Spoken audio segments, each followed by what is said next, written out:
Long-range strategic bombers do not move across continents by accident. When aircraft capable of striking targets thousands of kilometers away suddenly appear near a tense region, the flight path itself becomes a message.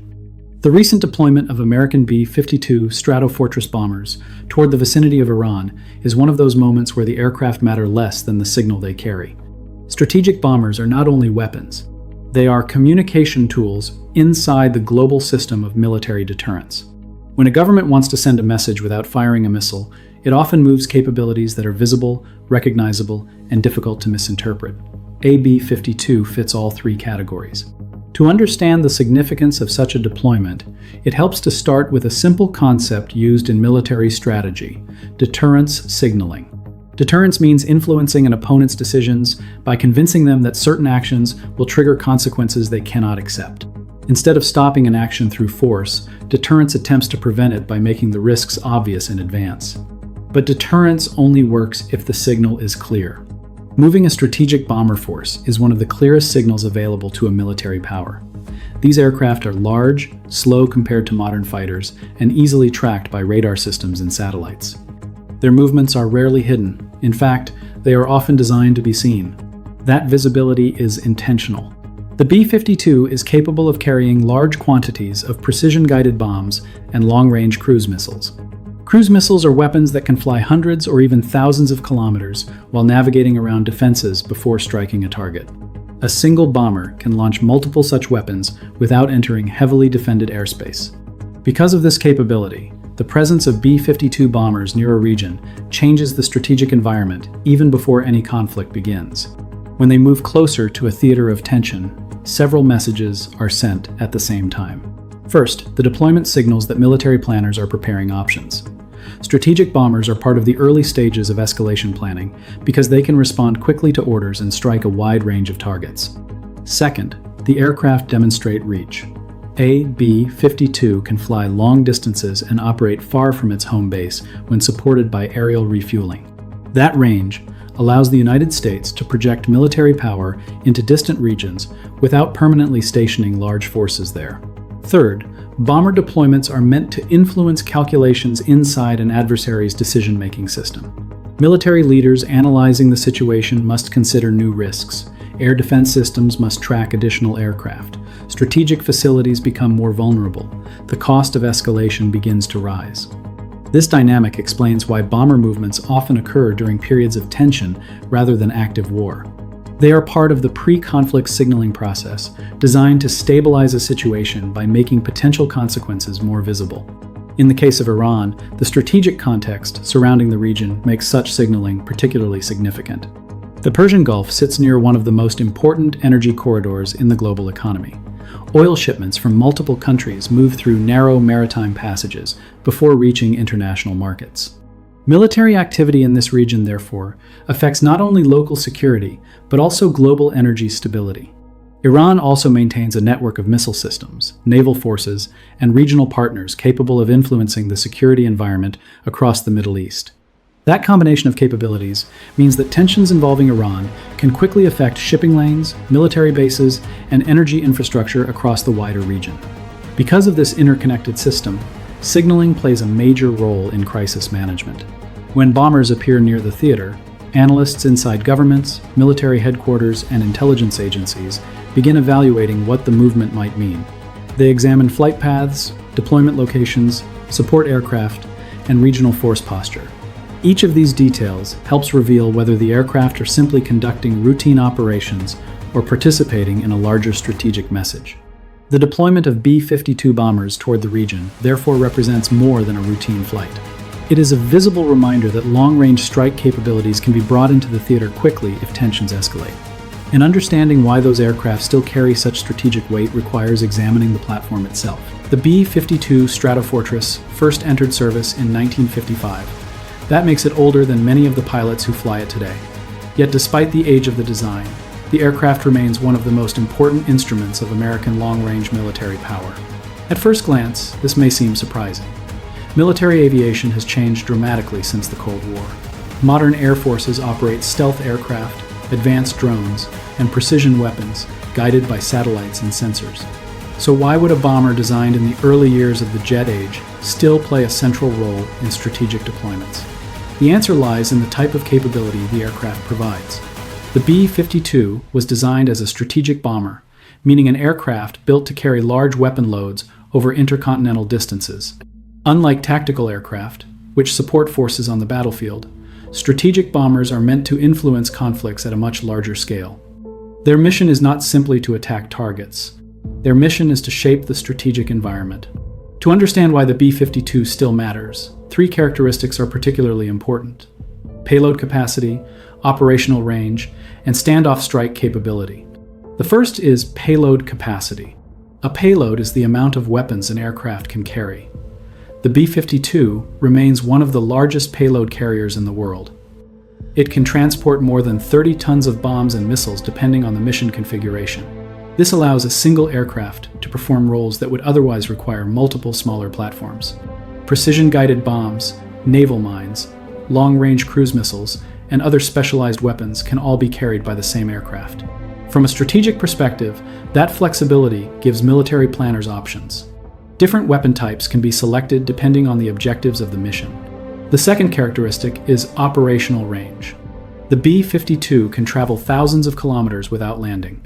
When combined with aerial refueling, where tanker aircraft transfer fuel during flight, the bomber can operate across entire regions without relying on local bases. This matters because forward bases are often vulnerable during crises. Runways, storage facilities, and air defense systems can become targets in the early stages of a conflict. A bomber that can launch from far away reduces that vulnerability. For example, B-52 aircraft have conducted missions originating from the United States while striking targets in other parts of the world. The aircraft can fly across oceans, deliver weapons, and return without permanently deploying large numbers of forces near the conflict zone. That long reach is one reason bomber deployments send such strong signals. Even if the aircraft are not stationed directly inside the theater, their range means they can still affect the military balance. The third characteristic is standoff strike capability. A standoff weapon is designed to hit a target from long distance. Instead of flying directly over heavily defended areas, the bomber launches missiles that travel toward the target on their own. One example is the AGM-86 air-launched cruise missile. This type of weapon can travel hundreds of kilometers while following a programmed flight path close to the ground. Flying at low altitude helps the missile avoid radar detection until late in its approach. For air defense planners, that creates a difficult challenge. Instead of tracking a single aircraft, defenses must detect and intercept multiple incoming missiles approaching from different directions. This standoff capability changes the risk calculations for strategic facilities such as air bases, missile sites, command centers, and infrastructure hubs. The bomber itself may never enter defended airspace, yet the targets remain vulnerable. Because of these characteristics, the B-52 performs a role that newer aircraft do not replace easily. Stealth bombers such as the B-2 Spirit are designed to penetrate sophisticated air defenses. They are extremely capable but also limited in number. Their missions tend to focus on high-priority targets.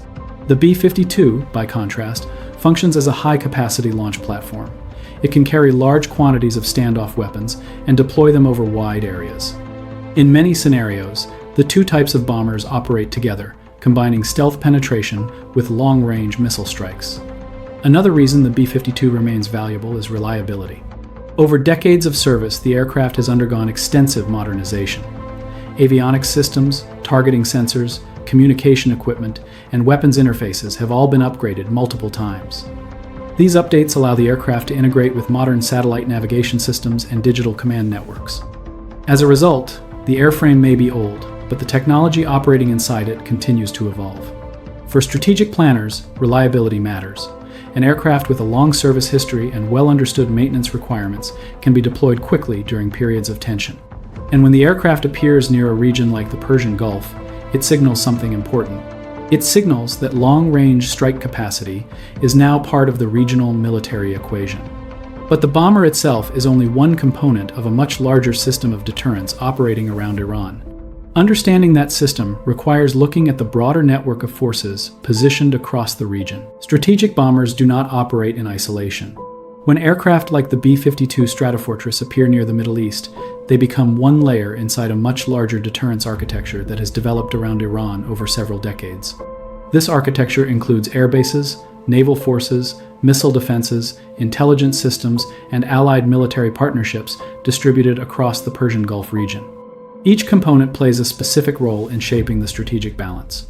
To understand how the bomber deployment fits into this system, it helps to examine the three main pillars of deterrence in the region: forward bases, naval presence, and integrated air and missile defense. The first pillar is forward basing. Several countries around the Gulf host American and allied military facilities. These bases support aircraft operations, logistics, intelligence gathering, and regional command coordination. One example is Al Udeid Air Base, which serves as one of the largest American air operations centers in the Middle East. The base hosts aircraft, surveillance systems, and command infrastructure used to monitor activity across the region. Other facilities in countries such as Kuwait, Bahrain, and the United Arab Emirates provide additional operational capacity. Together, these installations allow aircraft, drones, and reconnaissance platforms to maintain persistent coverage of key areas. Forward bases provide speed. Aircraft stationed close to potential flashpoints can respond quickly if a crisis escalates. However, forward bases also create vulnerabilities. Fixed infrastructure is visible and potentially exposed to missile attacks during high-intensity conflict. That vulnerability is one reason long-range bomber deployments remain important. Bombers can operate from distant airfields while still supporting operations inside the theater. The second pillar of regional deterrence is naval presence. The Persian Gulf and surrounding waters are patrolled by naval forces that monitor shipping routes and maintain freedom of navigation. Much of the global oil supply passes through a narrow water passage called the Strait of Hormuz. A maritime choke point is a narrow sea route where large volumes of trade must pass through a small geographic area. Because traffic is concentrated in a limited space, disruptions in that area can affect global markets. The Strait of Hormuz is one of the most important choke points in the world. A significant percentage of internationally traded oil travels through this corridor each day. To maintain stability in these waters, the United States Navy regularly deploys carrier strike groups and other naval assets to the region. A carrier strike group is a formation centered around an aircraft carrier supported by cruisers, destroyers, submarines, and logistical vessels. Aircraft carriers function as mobile air bases at sea. They allow fighter aircraft, surveillance platforms, and electronic warfare systems to operate without relying on land-based runways. This naval presence provides both defensive and offensive capability. Warships equipped with missile systems can intercept incoming threats while also projecting force across large areas. The third pillar of deterrence involves integrated air and missile defense systems. Iran has invested heavily in missile technology over the past several decades. Ballistic missiles and cruise missiles provide the ability to strike targets across the region, including military bases and infrastructure. Ballistic missiles follow high-altitude trajectories before descending toward their targets at high speed. Cruise missiles travel closer to the ground and navigate along programmed routes. Because these weapons can travel long distances, defensive systems have been deployed across the region to detect and intercept them. One of the most widely used defensive systems is the Patriot missile system. Patriot batteries use radar and interceptor missiles to track and destroy incoming ballistic or cruise missiles before they reach their targets. These defenses are often integrated with early warning radars, satellite monitoring systems, and command networks that coordinate responses across multiple countries. Together, forward bases, naval forces, and missile defense systems create a layered deterrence structure. Each layer supports the others. Naval forces help protect shipping routes and provide air support. Forward bases allow aircraft and surveillance systems to maintain constant regional awareness. Missile defenses reduce vulnerability to long-range attacks. When long-range bombers are added to this system, the deterrence architecture becomes more complex. The aircraft extend strike capability beyond what local forces alone could achieve. They also increase uncertainty for any adversary considering escalation.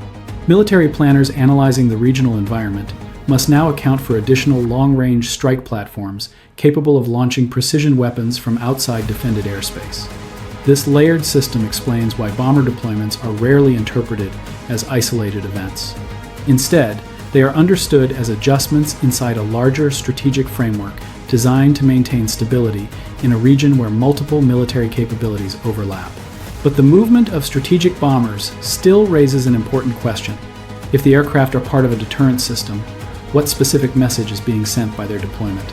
That question leads directly to the strategic signals embedded in the decision to move them closer to the theater. When strategic bombers move toward a tense region, military analysts do not ask only where the aircraft are going. They ask what signal the movement is designed to send. The deployment of B-52 Stratofortress aircraft near the Middle East is widely interpreted through the framework of strategic signaling.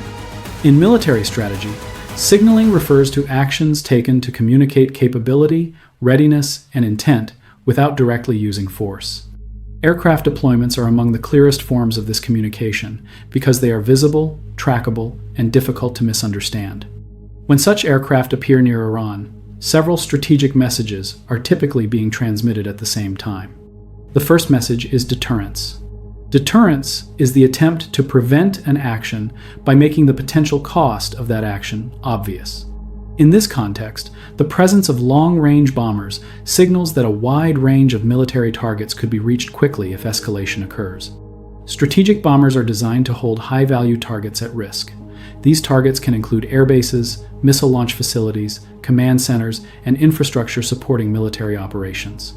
When such capabilities move closer to a region, decision-makers evaluating potential actions must account for the increased vulnerability of these assets.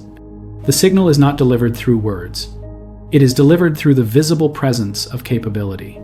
The second message is reassurance to regional allies. Countries across the Middle East rely on security partnerships to balance regional power dynamics. When tensions rise, visible demonstrations of military capability can reassure partner nations that support structures remain active. Bomber deployments function as a reminder that long-range strike assets can be integrated into regional defense planning if necessary. This reassurance matters because uncertainty among allies can create instability. If partners doubt that assistance will arrive during a crisis, they may feel pressured to develop their own independent responses. Visible deployments help reduce that uncertainty. The third message involves escalation capability. In strategic planning, escalation refers to the process by which a conflict expands in intensity or scope. Military planners often maintain multiple levels of response, ranging from limited defensive measures to large-scale operations. The arrival of bombers indicates that higher levels of military capability are now within reach. Importantly, escalation capability does not mean escalation is inevitable. The purpose of signaling this capability is often to prevent escalation by showing that further steps would trigger a strong response. This dynamic reflects a long-standing principle in deterrence strategy. Credible capability can reduce the likelihood of conflict if it is clearly visible. The fourth message involves testing reactions. Strategic deployments allow analysts to observe how other actors respond. Radar systems activate, aircraft reposition, naval vessels adjust patrol patterns, and communication channels become more active. Each of these responses provides information. Intelligence analysts observe changes in posture, alert levels, and command communications. These signals reveal how different actors interpret the deployment and what countermeasures they might consider. In this way, a bomber movement functions not only as a signal, but also as a data-gathering opportunity. The fifth message concerns freedom of navigation and regional stability. The waters surrounding the Persian Gulf remain central to the global energy system. Large volumes of oil and liquefied natural gas pass through the Strait of Hormuz, making the stability of this route important to global markets. Military deployments near the region therefore communicate a broader signal. Disruptions to major trade corridors could trigger a response. Strategic bombers contribute to this message by expanding the range of potential response options available to military planners. This combination of signals explains why bomber deployments often occur during periods of heightened tension rather than during active warfare. The aircraft operate as instruments of communication inside the deterrence system. Their presence communicates capability. Their visibility communicates readiness. Their range communicates reach. And the strategic logic behind the movement becomes clear when examining historical patterns. Throughout the Cold War and in later regional crises, bomber deployments were frequently used to signal resolve without immediately escalating to direct conflict. The aircraft could be repositioned, placed on alert, or withdrawn depending on how the situation evolved. In other words, bomber deployments function as adjustable signals inside a strategic conversation between states. But the effectiveness of deterrence ultimately depends on one critical factor. It depends on whether the signal is understood and whether it successfully influences decision-making. If deterrence works, tensions stabilize and military forces eventually return to normal posture. If deterrence fails, the consequences extend far beyond aircraft movements. Understanding those potential consequences requires examining how escalation in the region could affect energy systems, trade routes, and global security. Deterrence is designed to prevent conflict by making the costs of escalation clear in advance. The deployment of aircraft such as the B-52 Stratofortress is part of that effort. It signals that military capability is available and that escalation would trigger consequences. But deterrence is not a guarantee. If the signaling process fails, if one side misinterprets the message, underestimates the response, or decides that escalation serves its interests, the regional system can shift very quickly from signaling to confrontation. Understanding the risks requires examining how escalation in the Middle East could unfold across several interconnected systems. The first system is maritime security. A large portion of global oil shipments moves through the Strait of Hormuz, the narrow passage connecting the Persian Gulf to the wider ocean. Tankers transporting crude oil and liquefied natural gas pass through this corridor every day on their way to markets in Asia, Europe, and beyond. Because the route is geographically narrow, disruptions can have immediate global effects. Military escalation involving Iran could create risks for shipping traffic. Naval forces, coastal missile batteries, sea mines, and fast attack craft all influence the security environment in these waters. Even limited clashes can force commercial vessels to alter routes, delay departures, or increase insurance costs. Those changes affect the price and availability of energy supplies across international markets. Energy markets respond quickly to perceived risk. Oil prices often react to geopolitical events within minutes, reflecting expectations about supply disruptions. If a maritime choke point becomes unstable, traders begin calculating how long shipments might be delayed and how alternative supply routes might compensate. In a global economy that depends heavily on steady energy flows, uncertainty itself becomes a destabilizing factor. The second system involves regional missile capabilities. Iran has developed a diverse inventory of ballistic and cruise missiles over several decades. These systems provide the ability to strike targets across much of the Middle East. Ballistic missiles travel high above the atmosphere before descending toward their targets at high speed. Cruise missiles travel closer to the ground and can maneuver along programmed routes designed to avoid detection. Because of these capabilities, military bases and infrastructure across the region rely heavily on defensive systems such as the Patriot missile system and other interceptor technologies. If deterrence breaks down, missile exchanges could become a central feature of the conflict environment. Missile defense systems would attempt to intercept incoming threats, while offensive strikes target launch facilities and supporting infrastructure. This type of exchange creates rapid escalation cycles. Each side attempts to reduce the other's ability to strike while protecting its own critical assets. The third system involves regional partnerships and proxy networks. The Middle East contains multiple armed groups, alliances, and security partnerships that operate across national borders. During periods of tension, these networks can influence how quickly a localized confrontation expands. Actions taken in one location can trigger responses elsewhere, drawing additional actors into the crisis environment. For example, attacks on shipping routes, energy infrastructure, or military installations could prompt responses from multiple countries whose economic or security interests are affected. As the number of participants increases, the strategic landscape becomes more complex. Command systems must coordinate across larger areas. Intelligence agencies track more potential threats. Diplomatic channels become more active as governments attempt to manage the risk of wider escalation. The fourth system involves global supply chains. Energy transportation is deeply connected to industrial production, transportation networks, and economic stability. Oil and natural gas power factories, electricity generation, shipping fleets, and aviation systems. If energy flows from the Persian Gulf become uncertain, ripple effects spread across manufacturing sectors, logistics systems, and consumer markets worldwide. Higher transportation costs influence the price of goods. Industrial producers may adjust production schedules. Governments may release strategic reserves to stabilize supply. These adjustments demonstrate how a regional security crisis can interact with global economic systems. The deployment of strategic bombers therefore exists within a much larger framework. Aircraft movements send signals designed to shape decisions before conflict occurs. The goal is to make potential consequences visible early enough that escalation becomes less attractive. In this sense, deterrence is not only about military capability. It is about managing risk inside a complex network of strategic systems. Long-range bombers, naval patrols, missile defenses, and diplomatic communication all contribute to that management process. When the system functions as intended, tensions stabilize and military forces eventually return to routine operations. When it fails, the consequences extend far beyond the aircraft that first signaled the warning. And that is why movements like the deployment of B-52 bombers attract such attention among analysts. They represent the visible edge of a much larger strategic conversation about power, risk, and stability in one of the world's most interconnected regions.